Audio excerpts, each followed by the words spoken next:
In the immortal words of Slug from Atmosphere, it's been a bad day, bad week, and a bad month. But you know what? It's always good when VGM shows up. What's going on, everybody? Welcome to Square Pegs. I'm Jay. It is time, once again, to unbox the latest shipment from my friends at Video Games Monthly. Now, what is Video Games Monthly, you might ask? I hear you asking. I hear you asking all the time. I get all kinds of comments asking me, is this a rental service? Ow. Ow. Ow. Contact lenses are fun, kids. No, it is not a rental service. This is a subscription service where you get to choose from 3, 4, 5, 10, or 20 games to be sent directly to your front door. And these games range in consoles all the way back from the Atari 2600 to PS4 and Xbox One games. So there's a wide array of things where you are able to add games to a list, curate what you own, and they will send you games that you do not have for consoles you collect for. Now, personally, I get games for the NES, Famicom, SNES. Oh, ooh, boy, we're blanking. We're blanking. Come on, Jay, you can do it. Master System, Genesis, Dreamcast, Game Gear, N64, GameCube, some other stuff as well that I can't think of off the top of my head. Dreamcast, I believe, if I didn't already say that. But what we do, we pop this open, I do a blind read, hold the games up to the camera, you guys get to see what it is before me, and then we figure it out together. We do a quick review of each game, and we total it up to see how I did financially. So, what do you say? Let's crack this open, let's pop it out of its priority mail prison, or its USPS Ground Advantage First Class prison, and we'll find out what's inside. That's right, every day can't be the best day, but it is always a good day when I get to see my buddy Floyd on a box. So, I'm going to pop this open, we're going to find out what's in here. I always do a blind feel when I do these, so what I mean by that is I open it up, I feel around inside, see if I can figure out what's in there, kind of formulate a guess, or at least give you a rundown of the basic feel of the games that are in here, and yeah, then we find out what the actual games are together. So, popping the box open now. And yes, I always do look at the screen. So first up, this is our card. This is our social card. And what that says is that if you share your experience with Video Games Monthly online, you will be entered into a chance to win a free 3-up box. That's right, 3 free games sent directly to your front door. These are games you don't have to pay for. If they pick you, you get free games. That's amazing. It also tells you to update your list. As I mentioned, you get to curate your list. So you shouldn't get duplicates sent to your door. Sometimes it happens. It is run by humans. Joe is not a robot. Last I checked, he might be now. It's been a couple of months since I've seen him. I think the cybernetic augmentation is happening. Errors happen, but if a mistake happens, you just reach out to customer service, let them know what's up. They'll get you a new game sent out right away, and you'll be all set. So there's always some bit of kit, random bit of ephemera in here, and it feels like it's a sticker. So let's see. What is it this time? It is a Floyd sticker. Retro AF. Oh, I do like that. Okay, so it's kind of Contra style, as you guys can see there. It's got the Konami code on there. I dig that. That's a nice sticker. That's going right on the PC. All right, so feeling around, we have an N64 game. Always happy to get N64. We have a Game Gear. That feels like a Dreamcast. Possibly a Wii U. I forgot I get Wii U, and definitely a GameCube. We're going to start off with a Game Gear, and we'll just kind of go from there. So starting off, Game Gear, which is a console I love to collect for because it's a handheld I never had as a kid. And every game is new to me now. It's a completely new experience for me to try these games out, and I love doing so. So let's find out what this is. Unless it's a Poker Face Paul, those games suck. All right, 3, 2, 1. I can't tell what that... Oh, it's a Berenstain Bears game. Okay. Oh, and awesomely... I dropped it. Awesomely, it has... One of the things that I really like, it has a name sticker on there. So this was owned by a Martin Dillon. I'm excited about that. So I am... the first to kind of write off things like a Berenstain Bears game, but I got Berenstain Bears Camping Adventure on the Genesis about a year ago now, maybe a little bit less, and I fully anticipated that game being terrible, and it was one of my favorite games I actually got last year, an absolute hidden gem on the Genesis. So let's try out now. Oh, it's Berenstain Bears Camping Adventure on the Game Gear. Why not? Let's give it a try.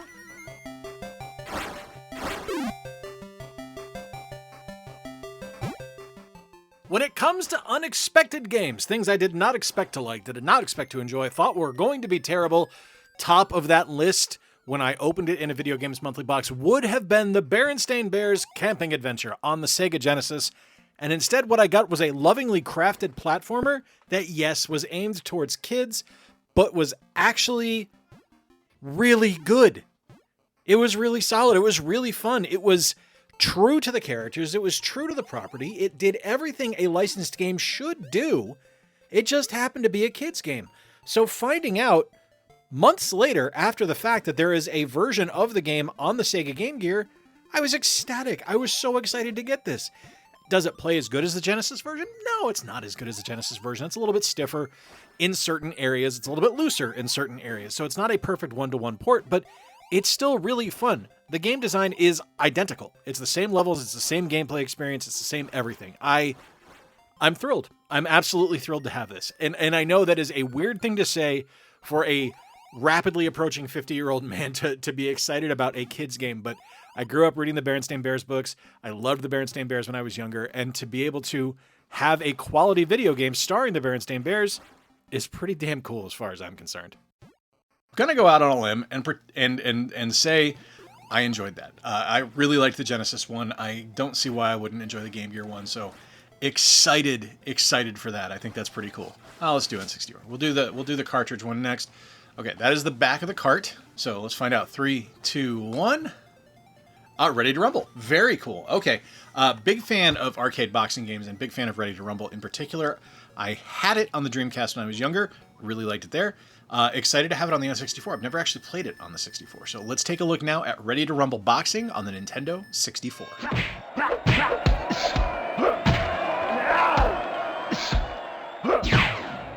Around the time Ready to Rumble came out, we had this 8-year window where we got stuff like Super Punch-Out. We got stuff like the Ready to Rumble series. We got the Wade Hickston's Counterpunch game on the Game Boy Advance. We got the Wii version of Punch-Out, so maybe about a 10 to 12 year span there. But we had all these amazing arcade boxing games, and then that just went away.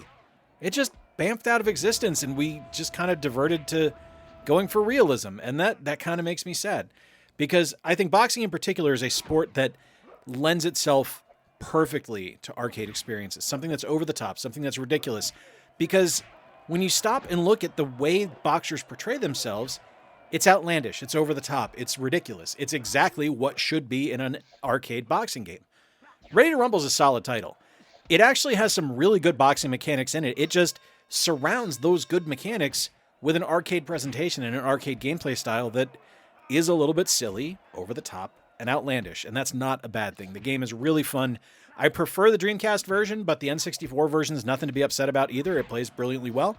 Very excited to have it in my collection, and very excited to continue playing great arcade boxing games. Midway at their absolute best. That late 90s, early 2000s arcade action from Midway was super fun. I loved the Ready to Rumble series. I thought it was fantastic. I wish it was one that kept going. Unfortunately, arcade boxing seems to kind of go with the tides.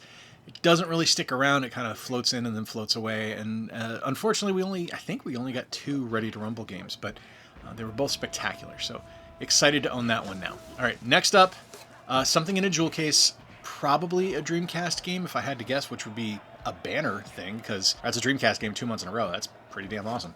All right, let's find out what it is now. 3, 2, 1. I got nothing on this one. It looks like an airplane. Air Force Delta. I will probably hate this because I don't like I don't like flying games. But let's take a look now at Air Force Delta on the Sega Dreamcast.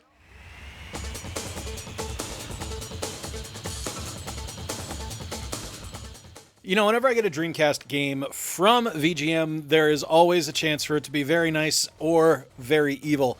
It's always very nice to get one because, it's a Dreamcast game. And the Dreamcast library is challenging at times to collect for, especially here in Kalamazoo. There's maybe one store, and I think it's Game Pawn, that has a fairly good selection of Dreamcast games. Everywhere else is kind of a wasteland. But it's very evil when it's stuff like Air Force Delta. Now, I'm not a fan of flying sims, and I will say that this one, out of every flying game that I have played, actually probably plays the best. It's a little bit more arcadey than anything. It's not a sim so much as it is just an aerial combat game. Not really my thing, but, what it does just fine. It's just not something I'm super excited about. Still, it's cool to get a Dreamcast game, right? Getting a Dreamcast game, especially when complete in box, in great condition, is always a nice thing, and that makes me happy. I am slowly edging towards the fact that I might do a complete Dreamcast set. I haven't really decided on that yet. I want to finish off the Neo Geo Pocket Color first, but stuff like this adds to that idea and makes it a little bit more palatable when I get to the point where I'm going to pull the trigger on it. We'll see. It's from Konami. Maybe it's great. You guys saw my review. You'll know what my opinion of it is. That doesn't mean it's going to be great because Konami also made Top Gun on the NES, which I loathe But yeah, it's neat. It's always fun to get a Dreamcast game, and it happens so infrequently because the Dreamcast is so hard to find stuff for, especially at an affordable price, especially at a degree where if I was running a company, I would have to make the decision if I was going to send that out. And to get something like that is really cool. I always like adding stuff to the Dreamcast library, even if it's not a game I truly love. I saw this is from WB Games, so this is going to be probably a Lego Batman game if I had to guess, or a Lego game. This is on the Wii U. It does have a blue case. I looked down just to see. I covered up 90% of it. Looked down just to see if it was a blue case. It is. That means it's Wii U. So let's find out. 3, 2, 1. Oh, not Lego Batman, but Lego Marvel Superheroes. That is fantastic because I only own this digitally. Happy to have that now physically, and let's take a look now at Lego Marvel Superheroes. Thanks for swinging by, Spider-Man. And now we enter the superhero portion of this unboxing. As an unapologetic lover of the Lego video games, I am ecstatic to have Lego Marvel Superheroes on the Wii U. I own this digitally on the PlayStation 4, but I've never actually owned it physically, and that's kind of a bummer. And it's just one of those games. Like, one of the things that I have consistently said about VGM is that it is an excellent opportunity to add games to your collection that you either forget to pick up or overlook at an expo or a store. And this is a primary example of it. As someone who does love the Lego games, this is one I wanted to add. This is one I wanted to have, but I never really thought about it when I was at a store. So getting it here, I have it now, which I think puts me at all of the Lego video games, like the licensed Lego games. I might be missing one or two. I've got to take a look back and figure that out because I do have a Lego ranking video coming up later this month, which I'm excited to do. But really, really happy to own this. Really happy to have it. It's kind of one of those bridge games where it's leaving the original Lego games like Lego Star Wars and Lego Indiana Jones, Pirates of the Caribbean, stuff like that, and kind of branching into the newer generation of Lego games. So there's a little bit of growing pains involved here with some of the traversal and some of the navigation of kind of the hub world, but overall the game is really fun. It's really well made, and I mean, it's a Lego game. You know they're going to be a blast, and this one's no different. Really excited to have it. I love Lego games. I absolutely love them. I think they're fantastic. They're simple fun. Not every game needs to be epic. Not every game needs to be something like a God of War, like a Horizon Zero Dawn. Sometimes they could just be dumb games where you're playing as a Lego character and breaking everything around you.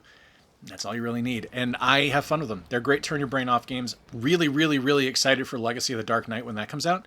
But for now, happy to have Marvel Superheroes. I think that's really cool. All right, last one out of this box. The box is empty, save for the bubble wrap. We have a GameCube game. I don't know what GameCube game, but we have a GameCube game. So let's find out together now. 3, 2, 1. Our final game this month is Spider-Man, and he just fell out of the holder on the inside. All right, we're going to very cautiously open this up and hope that it's okay. It is not a complete in box, unfortunately. There is no manual, but that's okay. I can track it down at a convention, hopefully, and mercifully, condition of the disc is actually in good shape. So excited to have Spider-Man here on the GameCube. Spider-Man 2, actually, and I'm a big fan of this one. I actually really liked it on the Xbox, so let's take a look now at Spider-Man 2 on the GameCube.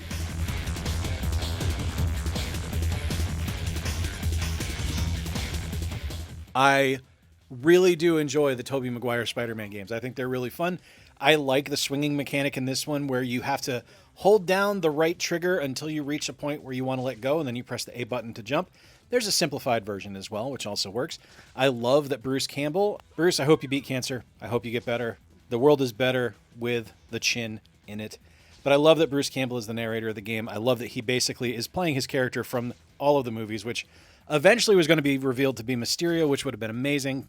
It's unfortunate that it didn't happen, but I am just a fan of these games. And I'm excited to have this one because it's awesome to get GameCube stuff, kind of like it is for the Dreamcast. You know, it's something where it's getting harder and harder to collect for, and anytime I can get something that's a really solid title for it, that makes me happy. And this is a fantastic game. The graphics look pretty good for what it is. There's some jankiness to it, but that's to be expected from an early 2000s 3D platformer. They were still kind of figuring out the overall mechanics of what needed to happen there, but the game itself is solid. It's fun, it's entertaining, and it's nice to kind of get this side story in that Spider-Man universe that fits in and works really, really well. All right, there you have it, the further adventures of Tobey Maguire.